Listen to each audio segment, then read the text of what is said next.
So we'd basically be giving Jarvan up, but I think this is worth it.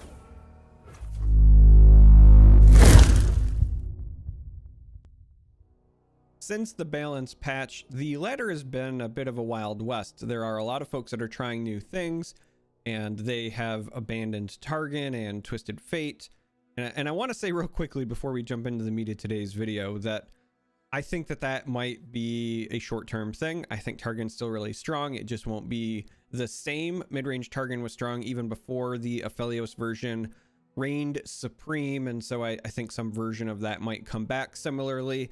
I'm already seeing a lot of folks reporting that Twisted Fate and Fizz are still very strong, and that deck is not necessarily gone. It's just reined in a bit. So I don't know, those decks might still be around, but I wanted to not go with the old. I wanted to try something new, and specifically I wanted to try something that focused on Jarvan, because Jarvan was just bad before. And I think that the buff at least helps his playability. Now, it's entirely possible Jarvan still ends up being bad, but this is a list that I wanted to give a try. And so today we're going to be playing elites. This is very hard Demacia. We're only splashing 4 Shurima cards because I really wanted to run Exhaust, and then I wanted a 1 of Right in Negation. But the rest is a pretty standard elite mid-range package. So right out of the gate, a 1 of Cithria here, because really we want to run Penitent Squire as our 3 of, but I wanted, you know, at least a handful of 1-drops so that we could get some really presence going. The fact that she has the elite tag means that she's relevant for Behold. It means that she gets triggered off of Battlesmith. So even if you do end up with both of them, for example, then she counts as the Behold, so you can still lead with Squire on 1, maybe Battlesmith on 2, and then if you're going into round 3 and you don't really have one of those amazing 3-drops, and that's a bit of sarcasm, I'll explain why in a minute, but if you don't have a 3-drop, then on 3, maybe that's where you come back with your Cithria and Honored Lord, for example, getting the buffs from Battlesmith. Now, this is all hypothetical, but this is why we're running her as a 1 of, but this is the 3 of. 3 copies of Exhaust, because we're a mid-range, beef, combat-oriented deck, and this helps us take advantage of that. Also, Exhaust is just really nice with Jarvan and getting him leveled up and so on and so forth. So 3 of it for the Exhaust. 1 Ranger's Resolve. I haven't ran into it yet, but I have a feeling Freljord Control might sneak back into the meta if things stay the way that they have been. I've been seeing a lot more aggro on the ladder, which I'm a fan of. Don't get me wrong, I'm excited to play aggro. We might do an aggro deck for tomorrow's video, but the 1 of Ranger's Resolve is just for like nice board wide combat tricks. Battlesmith, this is an elite deck, we want to buff them. Honored Lord, this is one, it's got the elite tag, but also it's a great way to take advantage of cards like Exhaust, take advantage of cards like the banner that gets created from Squire. It's just really good 2-for-1 value, and honestly that's what this deck is kind of centered around. You're just trying to get a bunch of 2-for-1 trades and use that to make up for the fact that we don't really have a lot of card draw on this list. Sharp Sight, still like cream of the crop as far as combat tricks go in Demacia. Currently just 1 single combat and 2 concerted strikes because I was having a hard time fitting everything I wanted to in this list, but I wanted to make sure they were included for panic reasons. So a 1 of single combat, a 2 of for the Vanguard Redeemer. I didn't necessarily, I think, want to run 3 of this because we're trying to not have our units die super often, and when they do, it's, you know, usually a little bit later, but we also lack card draw. So a 2 of this, a 1 of on the Vanguard Sergeant. These also both carry the elite tag. This gives you a 1 of option for a nice big buff for maybe a closer later in the game. 2 of on the Gallant Rider, again trying to make use of those exhausts from before, so you can use Rider with exhaust or maybe that banner, for example, and then it will transform into the cavalry. 2 of on the Aegis. I wanted some kind of rally effect, and I like that this provides the barrier because, again, it fits into the Jarvan theme. 1 of Negation. I will say this deck doesn't have a main deck sources of Cataclysm. I think single combat could become that. We're kind of banking on the leveled Jarvan producing the Cataclysms for us, and that could be a mistake. But further into the list here, we've got the 1 of Right in Negation.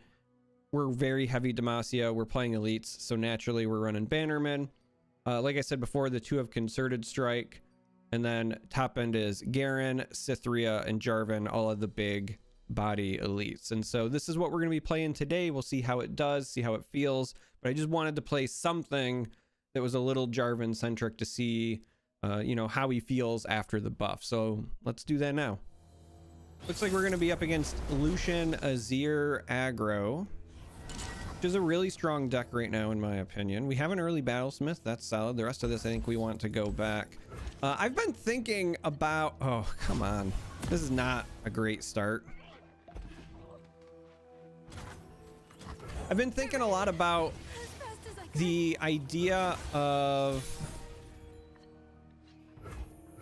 doing something like Plaza again and Stony Suppressor.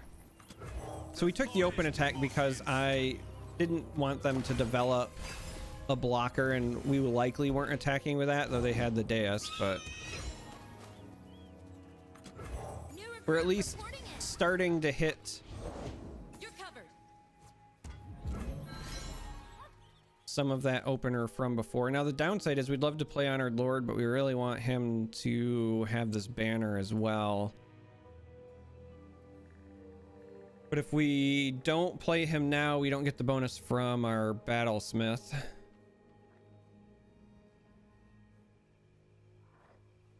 So I think we just let this go. This is going to eat our Battlesmith. There's no way around it. So we'll have this go ahead and take this block here.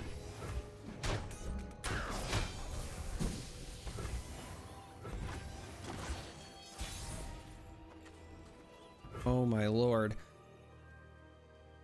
So when I was like trying this deck out for the very first time, I kept having issues where I was drawing 3 ofs. And it appears that that's just all this does. Like I've had triple sharp sights, triple honored lords. Like it just felt like I was having really trolly bad luck. And that appears to kind of still be the case. So we'll see how this goes. Wouldn't be shocked if they pass here.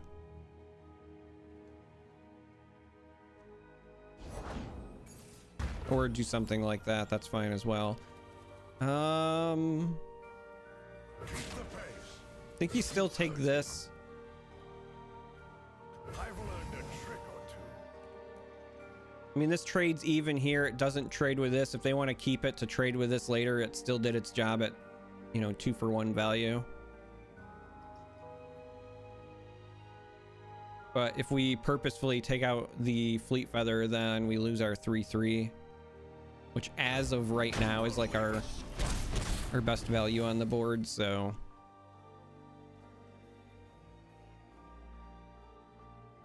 we just do that, and then we're stuck praying. So I mean, I guess the positive, trying to be positive, right, is when the time comes, so in 2 rounds when we attack with our Jarvan, assuming that it eats something, survives, the next round we can just like double Cataclysm their board hopefully and get him close to leveling up and, you know, clean up whatever it is they have going on.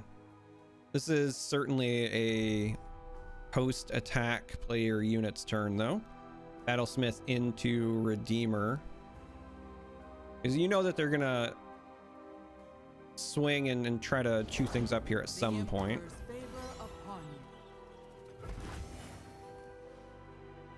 I mean, they could just pass here, but if they do that, then I think we just take the open attack next round to let Jarvan try to eat this. But oh, interesting. Wonder if they are gonna buff. Yeah, I think they were realizing if they don't have a buff there, that feels awkward. I'm ready. Oof. I think we just eat it for now.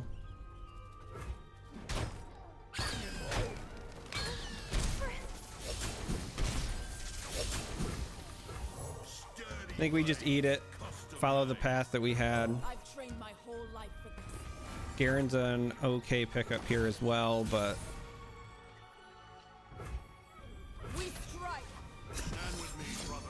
I mean, now we're getting into the late stages, so just having all this meat is probably fine. So we have enough for one of these cataclysms even this round if we need it.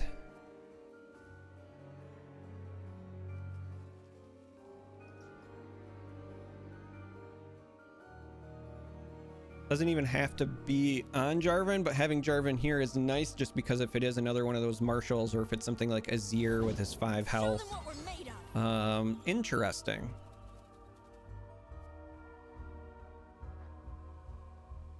So we'd basically be giving Jarvan up, but I think this is worth it because we have a backup Jarvan. And I don't want to let them have a Cithria with the double dais here. So I think we're fine with that. Basically, we have same cards in hand. You know, they've got dais stuff. We have to decide, do we want Garen or Cithria more here? I feel like the actual answer right now is to not do anything. I was gonna say pass, but I guess that's win number 1. That's a surrender. Let's go try another game.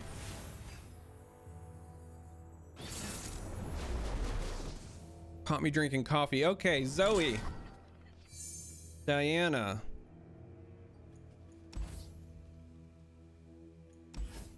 This is maybe Nightfall, maybe not. Definitely got that Targan spice. I feel like keeping Sharp Sight is fine,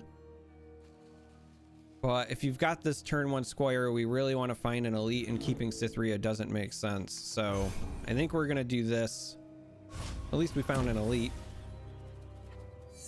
and an exhaust. So we finally found some of our Shuriman options. That spice.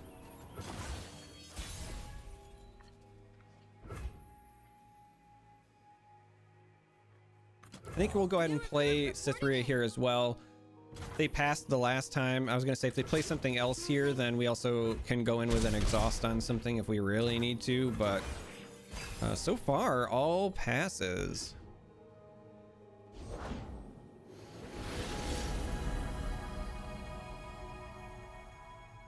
So this round, I think we actually might just bank our spell mana. We know that we want to play Tattered Banner into a Rider this next round, and then he can chew that up. I don't think developing this without drawing a card makes an awful lot of sense here, but on the other hand, we are the ones generating pressure right now, and we still have the 1 mana left over to go banner into the Rider. So I could go either way there, but I think we're just gonna pass. Let's take our spell mana. We must all do our duty. Getting Jarvan is nice here. We're also attacking on evens, which is usually where you want to be, I think, with this deck.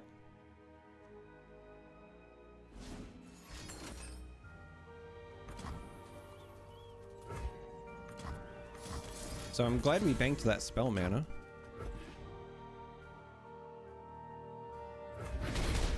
So they took a meteor shower. Just a little farther. We'll take our attack now.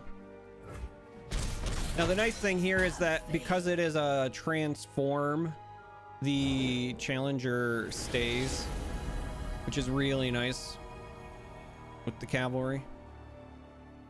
And here's where I'd paint my constellation. But so far we're doing a good job of trying to generate pressure. Oh, that silence is no fun though. I mean, I guess if they're gonna use the silence, that's the one to do it on. If something dies, we could go with Redeemer and bank some mana, but in all likelihood, I expect them to play something. So that's an interesting proposition, right? We could go with Redeemer and bank mana, or we could go with a Bannerman and pass. They're going to gain the health either way. We don't have a way to stop that. So a Bannerman takes some damage and pass means Jarvan would attack this. And everything, assuming this triggers, and it does, survives. This as a potential blocker as well.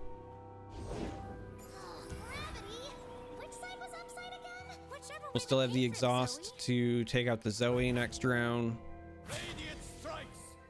Sadly, no sharp sight, so they gain some health back. They get the Zoe going, but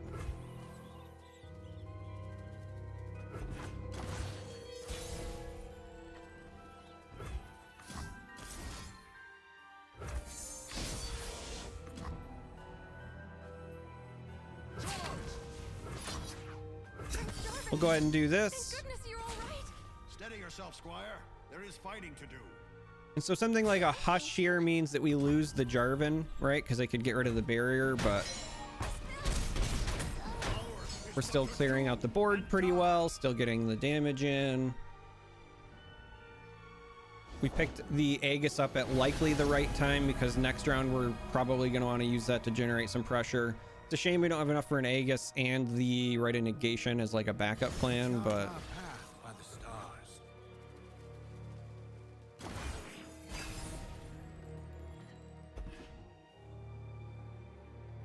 we still have Aegis and a Redeemer if they take a block like we would expect. Go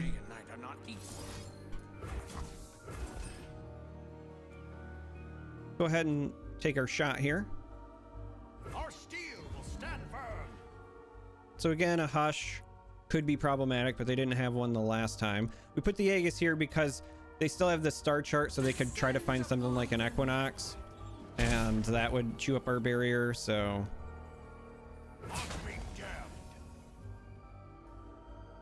we just want to do this instead.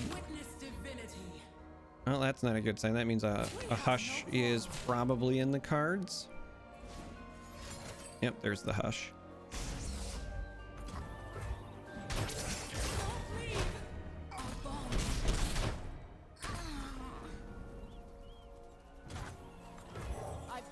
So they found that hush after the fact, but again, not much we could do. We're still doing our best to generate pressure. Turns out that was enough, and so there you go, Jarvan, feeling at least a little bit better after the buff.